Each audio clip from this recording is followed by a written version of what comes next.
ሰላም ውድ ተመልካቾቻችን እንኳን ወደ ቻናላችን በሰላም ተመልሳችሁ መጣችሁ። በዛሬው ቪዲዮአችን ላይ ደግሞ የመኪናችንን ዲናሞ ሮተር እንዴት ነው የምንፈትሸው የሚለውን እንመለከታለን። ይሄ ሮተር እንግዲህ እንደምትመለከቱት ዲናሞ ውስጥ የሚዞር ነው። ኤሌክትሪክ ከደረሰው በኋላ እንደዚህ እየዞረ ኤሌክትሪክ ያመነጭልናል። ስለዚህ ዲናሞአችን የሚደምረው ይሄ በደንብ የሚሰራ ከሆነ ነው እና ለዚህ በእነዚህ በሁለቱ ስሊፕ ሪንግ ይባላሉ። በእነዚህ በሁለቱ ኤሌክትሪክ ይገባለታል። ይሄው እንደምትመለከቱት ከገባለት በኋላ በዚህ ዞሮ ተመልሶ ደግሞ በዚህኛው በኩል ይወጣል እና እነዚህ ሁለት ጫፎች ከዚህ በሚያገኙት ኤሌክትሪክ ይሄንን ማግኔት ያደርጉታል። ይሄ ማግኔት ከሆነ በኋላ ሲዞር ኤሌክትሪክ ያመነጭልናል ማለት ነው እና ይሄ እንደዚህ እየዞረ ዲናሞ ውስጥ ሞተራችን ከተነሳ በኋላ በቺንጋ ነው የሚዞረው።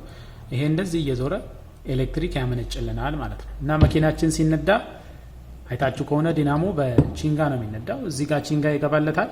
ይሄ ሞተር ከተነሳ በኋላ መዞር ሲጀምር ይሄ ማግኔት ኤሌክትሪክ እንዲፈጠር ያደርጋል እና ይሄ እንዴት ነው የሚፈተሸው የሚለው ነው ዛሬ የምንመለከተው። የመጀመሪያው የፍተሻ ዘዴ መኪናችን ላይ ያለ መፈተሽ ነው። መኪናችሁ ላይ ያለ ይሄ ይሰራል ወይስ አይሰራም የሚለውን መፈተሽ የምትችሉበት ቀላሉ ዘዴ ቁልፋችሁን ታበራላችሁ። ከዛ ቁልፍ ካበራችሁ በኋላ በካቻ ቢቴ ወይም እንደዚህ ባለ ብረት ይሄንን መታችሁ ነካ ታረጉታላችሁ። መኪናው ላይ ያለ ሞተር ሳይነሳ ማለት ነው። ሞተር ሳይነሳ ቁልፍ ኳድሮ ታበራላችሁ። ከዛ ይሄንን እንደዚህ በረጅም ካቻ ቢቴ ወይም ደግሞ በብረት መጋዝ በሴጌቶ ምላጭ እንደዚህ ነካ ስታረጉት ማግኔት ነገር ከተሰማችሁ አሁን ይሄ እየሰራ ነው ማለት ነው። ጠንካራ ማግኔት ከተሰማችሁ ጠንካራ ስበት ካለ እዚህ ጋር ይሄን እንዲስነኩት ስቦ የሚያስቀራችሁ ከሆነ ጠንካራ ስበት ካለ ይሄ ጠቅልሉም አሪፍ ነው። ለዚህ ኤሌክትሪክ የሚያቀብሉት የዲናሞ ክፍሎችን በደንብ እየሰሩ ነው ማለት ነው። እንደዚህ ስታረጉ ምንም ማግኔት የማይሰማችሁ ከሆነ ደግሞ በቃ ዲናሞአችሁ ሞተር ከተነሳ በኋላ አይደምርም ማለት ነው። ይሄ ምን ሊሆን ይችላል? አንደኛ ይሄ ጠቅልሉ ተቋርጦ ሊሆን ይችላል፣ ወይም ለዚህ ኤሌክትሪክ የሚያቀብሉ የአካል ክፍሎች ተበላሽተው ሊሆን ይችላል እና ከነዚህ ከሁለቱ ብልሽቶች ዛሬ ይሄ ተበላሽቷል ወይስ አልተበላሸም የሚለውን እንዴት መለየት እንደሚቻል እናያለን። የመጀመሪያው ነገር ይሄንን ከፈታችሁ በኋላ የምታደርጉት የመጀመሪያው ነገር ይሄ በአይናችሁ ብልሽት መፈለግ ነው። ለምሳሌ ይሄ ጥቅልል ምን አይነት ነው ሁኔታው፣ እነዚህ ገመዶች የተበጠሰ ገመድ ይታያል ወይ የሚለውን እናያለን። ከዛ እነዚህ ከዚህ የሚወጡት ጫፎች ተበይደዋል። እዚህ ጋር ስሊፕ ሪንግ የሚባለው ጋር እነዚህ ከሰል እዚህ ላይ የሄደ ኤሌክትሪክ የሚያቀብልበት ቦታ ነው። ተበጥሷል ወይስ አልተበጠሰም፣ ተለያይቷል ወይስ አልተለያየውም የሚለውን ይሄንን ታያላችሁ። አንደኛ ይሄኛውንም አዙራችሁ ሁለተኛውንም ጫፍ ታያላችሁ። ከዛስ እነዚህ ስሊፕ ሪንጎች ከሰል የሚቀበሉት ኤሌክትሪክ የሚቀበሉት ክፍሎች ብዙ ጊዜ ከሰሩ ይበላሉ። ይሄ ተበልቷል ወይስ አልተበላም፣ ቆሽሿል ወይስ አልቆሸሸም የሚለውን እናያለን። ቆሽሾ ከሆነ አሁን ይሄ ለምሳሌ ላው ላይ ቀለሙ ተቀይሯል እንደምትመለከቱት። ትንሽ ቆሽሾ ከሆነ በብርጭቆ ወረቀት ይሄንን ጫፍ ፋቅ ማድረግ ይቻላል። በጣም ለስላሳ በሆነ የብርጭቆ ወረቀት ይሄንን ፋቅ አድርገን ልሙጥ እንዲሆን እዚህ ላይ የተበላው ነገር እንዲጠፋ ማድረግ ይቻላል። ስለዚህ የመጀመሪያው ፍተሻ በአይናችሁ ማየት ነው። እነዚህን ኩሽኔቶችም እንደዚህ መፈተሽ ትችላላችሁ። እንደዚህ እያዞራችሁ ነፃ ሆኖ ይዞራል ወይስ አይዞርም የሚለውን ማየት ትችላላችሁ። ወይም ኩሽኔቱን ይዛችሁ ይሄንን እያሽከረከራችሁ ይሽከረከራል ወይስ አይሽከረከርም የሚለውንም ማየት ትችላላችሁ። አንዳንዴ ድምጽ የሚያመጣው ዲናሞ እነዚህ ኩሽኔቶች ሲበሉ ይሆናል። አሁን እቺ ኩሽኔት ተበልታለች ወይስ አልተበላችም የሚለውን ለማወቅ እንደዚህ አድርጋችሁ ስታዩት የሚቆረቁር አይነት ድምጽ ማውጣት የለበትም። ሽር የሚል ድምጽ ነው መምጣት ያለበት። በቃ በዝግታ ሽር የሚል ድምጽ። አሁን ይሄ ተመልከቱ። ለምሳሌ ድምጹ ከተሰማችሁ እስቲ እያችሁ አሁን ወጥቶ ነው የሚዞር ነው። ወይም ደግሞ ይሄንን ትይዙትና እቺኛዋን በደንብ አድርጋችሁ ይዛችሁ ይሄንን ማዞር ትችላላችሁ። ይሄው ስታዞሩት የተበላ ነገር ካለ የሚቆረቁር ነገር ይሰማችኋል። እጃችሁ ላይ ይሄ የሚቆረቁር ነገር ይሰማችኋል ተበልቶ ከሆነ ማለት። አለበለዚያ ወጥ የሆነ ዙር የሚሰማችሁ ከሆነ ይሄ አልተበላም ማለት ነው። እንደዚህ ያዞራችሁ የኩሽኔቱን ደህንነት ማየት ትችላላችሁ። እነዚህ ርካሽ ናቸው። ይሄንን አውጥታችሁ በአዲስ መቀየር ትችላላችሁ። ዲናሞ ከተፈታ አይቀር እንደሱ ማድረግ ይቻላል። ስለዚህ በአይን የሚታዩት ናቸው እነዚህ። በአይን ጥቅልሉን ከዛ ከነዚህ ከጫፎች ጋር የሚገናኝበትን በደንብ ተገናኝቷል። አንዳንዴ እዚህ ጋር ያለው ብይድ ለቆ ሊሆን ይችላል። እነዚህ ተበጥሰው ሊሆን ይችላሉ። እሱን ማየት ይቻላል ማለት ነው። ከዛ ቀጥሎ ያለውን ፍተሻ የምናደርገው ግን መልቲሜትር ተጠቅመን ነው። መልቲሜትራችሁን ሬዚስታንስ ነው እና የምናነባው እዚህ ሬዚስታንስ ላይ ታደርጉታላችሁ። ይሄ ራሱ በራሱ የሚመርጥ ነው ሬንጅ። እንደዛ ካልሆነ ግን አንዳንዶቹ መልቲሜትሮች እናንተ ናችሁ የምትመርጡት። ስለዚህ ዝቅተኛው ላይ ታደርጋላችሁ። ኦም የሚለው ላይ እንደዚህ እናደርጋለን። ከዛ ሁለቱን ገመድ ተወስዱና የዚህ የሮተሩ ከሰል የሚነካው ጋር አነካክታችሁ ታያላችሁ። መጀመሪያ ይሄንን ራሱኑ አነካኩት ስንት እንደሚያነብ። ትንሽ በስቷል። ይሄንን በደንብ እንዲገባ አድርጉ። 00 የሚያነብ ከሆነ በጣም አሪፍ ነው። አሁን 0 ነው የሚያነባው። ያው እንደምትመለከቱት 0 እያነበበ ነው። ከዛ ምን እናደርጋለን? አንደኛውን ጫፍ እንወስድና አንደኛው ስሊፕ ሪንግ ላይ፣ አንደኛውን ተወስዱና ደግሞ ሌላኛው ስሊፕ ሪንግ ላይ ታደርጋላችሁ። የምንጠብቀው ቁጥር ከ2 እስከ 5 ኦም ከሆነ አሪፍ ነው። ከ2 እስከ 5 ኦም የአብዛኞቹ በዛ መሃል ስለሚያርፍ ማለት ነው። ይህንን እርግጠኛ ካልሆናችሁ ደግሞ የመኪናችሁ ማኑዋል ካለ እሱ ላይ ማየት ትችላላችሁ። እስቲ እንፈትሸው። ይህንን አንዱን እዚህ ጋር ታደርጉታላችሁ፣ አንዱን እዚህ ጋር ታደርጉታላችሁ። ይሄ አሁን 5 እያነበበ ነው። 4.9 ማለት ኦልሞስት 5 እያነበበ ነው። የቆሸሸ ቦታ ከሆነ ትንሽ ሊጨምርባችሁ ይችላል። ንጹህ የሆነ ቦታ በቆሸሹ በጣም የሚታይ ከሆነ ደግሞ እቺን በብርጭቆ ወረቀት ፋቅ ማድረግ ትችላላችሁ። ንጹህ ቦታ ላይ ፈልጋችሁ እንደዚህ ማንበብ ትችላላችሁ ማለት ነው።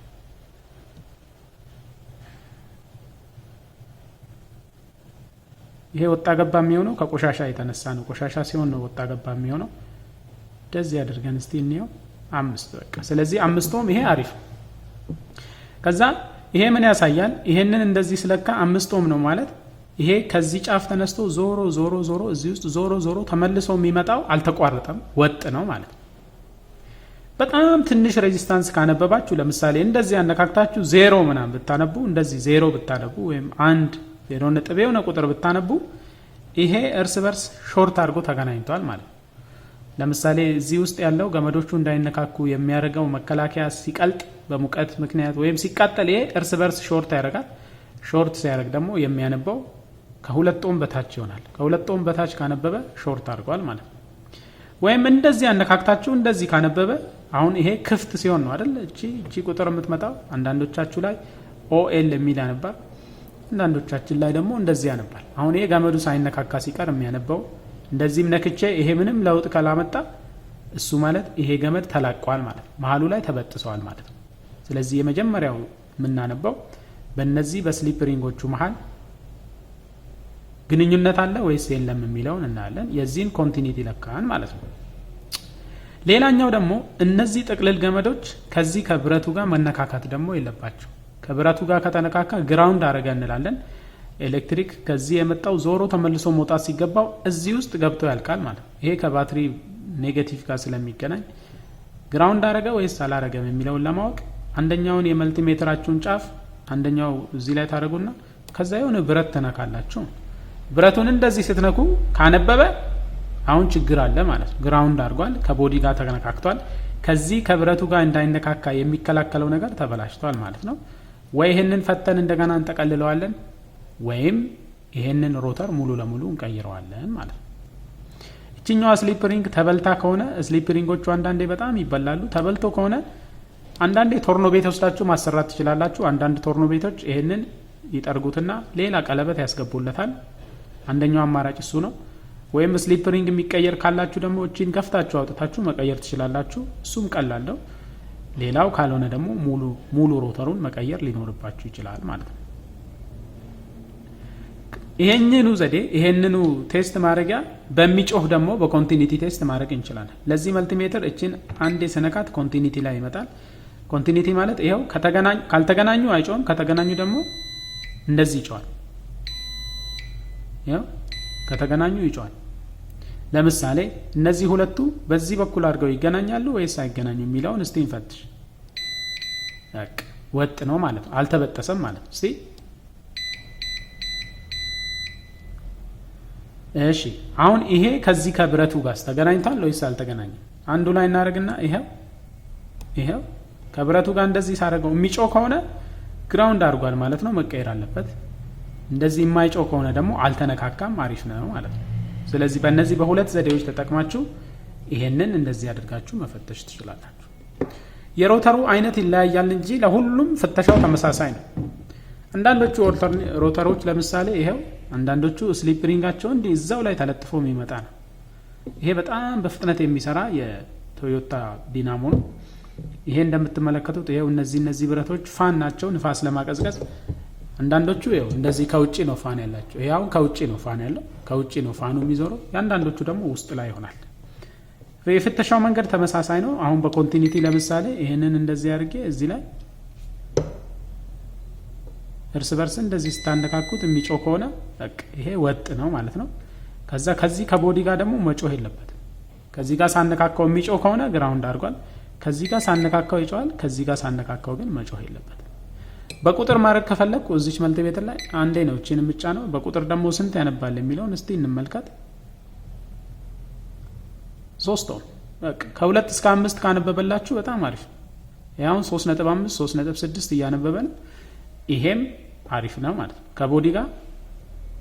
ከቦዲ ጋር እንደዚህ ስታነካኩት ደግሞ ምንም ማንበብ የለበትም። ያው ምንም እያነበበ አይደለም በቃ። ስለዚህ ይሄኛውም ሮተር ጥሩ ሮተር ነው ማለት ነው። እንቀጥል እስቲ። እቺ ቅድም ያየናትንም እስቲ እንፈትሻት። እቺ ቅድም ያየናትን ስንፈትሽ ለምሳሌ ልደግፋትና እስቲ እርስ በርስ አለው ወይስ የለው? 5 ኦhm አሪፍ ነው። ከቦዲ ጋር የለው ምንም እያነበበ አይደለም። ስለዚህ እንደዚህ ያደርጋችሁ ይሄንን መፈተሽ ትችላላችሁ። አንድ ይቀረናል። እቺኛዋንም እስቲ ፈትሻት። ተመሳሳይ ነው፣ የፍተሻው መንገድ ተመሳሳይ ነው። ያው የተለያየ ሮተር ላይ ላሳያችሁ በሚል ነው እንጂ ፍተሻው ተመሳሳይ ነው። እዚህ ጋር እናደርጋለን። አንደኛውን እዚህ ጋር አድርገን አንደኛውን እዚህ ጋር ስናደርግ ማንበብ አለበት። ይሄው 3.2 3.3 3.4 አሪፍ ነው። ከቦዲ ጋር ይሄ ቀለም ያልነካው ቦታ ላይ ማድረግ ጥሩ ነው። አያነብም። እዚህኛውም ጫፍ ላይ ሳረገው አያነብም። እንደዚህ ያደርጋችሁ እንግዲያው የዲናሞአችሁ ሮተር ይሰራል ወይስ አይሰራም የሚለውን እንደዚህ አድርገን መፈተሽ እንችላለን ማለት ነው። የዛሬ ቪዲዮአችን እንግዲህ ይሄንን ይመስላል። ባጭሩ ዲናሞአችሁ ኃይል አላመነጭም ካለ ችግሩ ያለው ከዚህ ነው ከሮተሩ ነው ወይስ አይደለም የሚለውን ለማየት። ብዙ ጊዜ አይበላሽም፣ በነገራችን ላይ ብዙ ጊዜ አይበላሽም። አንደኛ ይሄ ከተጠቀለለ በኋላ በደንብ ቫርኒሽ ተደርጎበት ስለሆነ የሚገባው፣ ሁለተኛ እነዚህ ጣቶች ይሄንን ገመድ አደጋ እንዳያገኘው ስለሚከላከሉ ይሄ ብዙ ጊዜ ይበላሻል ተብሎ አይጠበቅም። ግን ዲናሞአችሁ ለረጅም ጊዜ ካልሰራ እቺኛዋ ልትበላሽ ትችላለች። እነዚህ ከሰል ላቸው ላይ ሲሄድ እየተበሉ እያለቁ ሊሄዱ ይችላሉ። ያኔ እሱን ለመቀየር መቀየሪያ ካላችሁ እዚች መሃል ካቻቢቴ ያስገብታችሁ ይሄንን እዚህ ጋር በይዱን ካላቀቃችሁ በኋላ እዚህ መሃል ካቻቢቴ ያስገብተን እንደዚህ ከፈለቀቅ ነው ተንሸራተው ይወጣል። ሌላ አዲስ ካለን ማስገባት እንችላለን። ወይም አንዳንድ ቶርኖ ቤቶች ደግሞ ይሄንን ሌላ ከብሮንዝ የተሰራ ቀለበት ያስገቡላችሁ። የብሮንዝ ቀለበት እዚህ ላይ ያስገባሉ። የተበላውን የሚተካልን ማለት ነው። እና እንደዛም አድርጋችሁ መጠቀም ትችላላችሁ። ውስጥ ያለው ጥቅልል ከተበላሸም ይሄ ወጥቶ መጠቅለል ይችላል። ከተጠቀለለ በኋላ ግን ይሄ በደንብ ቫርኒሽ እንደተደረገ ቫርኒሽ መደረግ ይኖርበታል። ከዛ እነዚህ ገመዶች ደግሞ ሲበየዱ ይሄንን ብረት እንዳያገኙ ማድረግ በቃ ይሄንን ለብዙ ጊዜ ሊያገለግላችሁ ይችላል ማለት ነው። ብዙ ጊዜ እዚህ ላይ የሚበላሹት ኩሽኔቶቹ ናቸው። ኩሽኔቶቹን እንደዚህ አድርጋችሁ ማየት ትችላላችሁ። ሞተር ስታስነሱ በተለይ የፉጨት ድምጽ፣ ይሄ ነዳጅ ስትሰጡ ጨረረረረ የሚል ድምጽ ከመጣ እዚህ ጫፍ ላይ አንዲት ኩሽኔት አለች፣ እዚህ ኋላ ላይ ደግሞ ይሄው ሌላ ኩሽኔት አለች። ኩሽኔቶቹ ብዙ ጊዜ ውስጣቸው ያለው ግሪዝ ከጊዜ ብዛት ሲደርቅ ብዮቹ ጠጠሮቹ ፉጨት ያመጣሉ። እነሱን በቀላሉ ይሄንን አውጥቶ መቀየር ይቻላል እንጂ ብዙ ጊዜ ይሄ ብልሽት የሚገጥም አይደለም። ብልሽት እንደገጠመው ከተሰማችሁ ግን እንደዚህ አድርጋችሁ ይሄንን መፈተሽ ትችላላችሁ ማለት ነው። የዛሬው ቪዲዮአችን እንግዲህ ይሄንን ይመስላል። በዚህ መሰረት ይሄንን የዲናሞ ሮተር መፈተሽ ትችላላችሁ። ቪዲዮውን ከወደዳችሁት ላይክ ማድረግ እንዳትረሱ። ይሄ ቪዲዮ ይጠቅመዋል የምትሉት ወዳጅ ካላችሁ ማጋራት ትችላላችሁ። በሌላ ቪዲዮም እንደዚህ በተሽከርካሪ ዙሪያ የሚነሱ ርዕሶችን አንስተን እንወያያለን። በዛሬው ቪዲዮአችን ግን ይሄንን ይመስላል። ስለነበረን ቆይታ ከልብ አመሰግናችኋለሁ። ይህን ቪዲዮ ከወደዳችሁት ላይክ ማድረግ እንዳትረሱ። ላይክ አድርጉ። አዲስ ከሆናችሁ ሰብስክራይብ አድርጋችሁ ቤተሰብ መሆን ትችላላችሁ። በሚቀጥለው ቪዲዮ እስከምንገናኝ ድረስ ሁላችሁም በያላችሁበት ሰላማችሁ ይብዛ።